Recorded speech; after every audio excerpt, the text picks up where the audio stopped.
Bonsoir Philippe Vigier, merci d'être avec Bonsoir. nous. Alors on est clairement dans la même stratégie d'union, stratégie payante, on l'a vu lors des dernières élections. Toutefois, il aura quand même fallu des semaines, des mois pour trouver cet accord. Est-ce que ça veut dire que c'était compliqué et que c'était tendu ? C'était pas compliqué du tout. Simplement, c'est normal que des familles politiques, que ce soit l'UDI, que ce soit les Républicains, veuillent demain conduire la liste aux élections régionales. Mais vous savez, nous sommes partis tout simplement du chemin que nous avons démarré avec les élections municipales. Nous étions unis, nous avons gagné. Au départemental, c'était la même chose.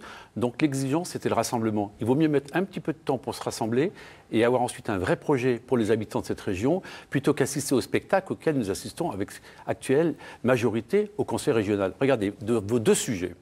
Premier sujet, l'aéroport de Châteauroux. Mais c'est formidable que cet aéroport, on puisse l'utiliser pour faire en sorte qu'il y ait des voyageurs qui puissent par exemple aller à Nice. Vous avez vu que les écologistes, pas n'importe qui, le président du groupe écologiste au Conseil régional s'oppose à une décision soutenue par le vice-président socialiste du Conseil régional. Vous imaginez donc les bisbilles qu'il y a, ils ne s'entendent sur rien. Donc nous nous sommes mis d'accord avec Guillaume Pétier pour les Républicains et je me mettrai d'accord bien sûr avec Marc Fesneau pour le mouvement démocrate avec lequel je parle depuis longtemps, de manière à ce que l'on puisse faire en sorte que l'intégralité de l'union de la droite et du centre dans cette région, elle soit claire pour les habitants et qu'il puisse y avoir ce mouvement formidable jusqu'au 13 décembre. Mais tout de même, ça fait grincer quelques dents. Vous, en tant que tête de liste du côté des Républicains, certains dénoncent la méthode, une logique de marchandage national imposée par les états-majors parisiens. Il n'y a pas eu des marchandages, simplement nous avions demandé dans le cadre d'un accord équilibré qu'il y ait 3 régions dans lesquelles il y a une tête de liste qui soit UDI, qui correspond à notre poids électoral. Regardez aux élections régionales,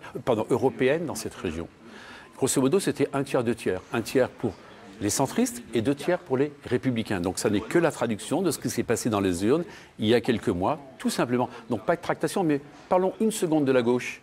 Elle va aller à ces élections régionales avec 3 listes, et donc ils vont se mettre d'accord sur un coin de table un lundi soir, le lendemain du premier tour, en se répartissant les responsabilités. Non.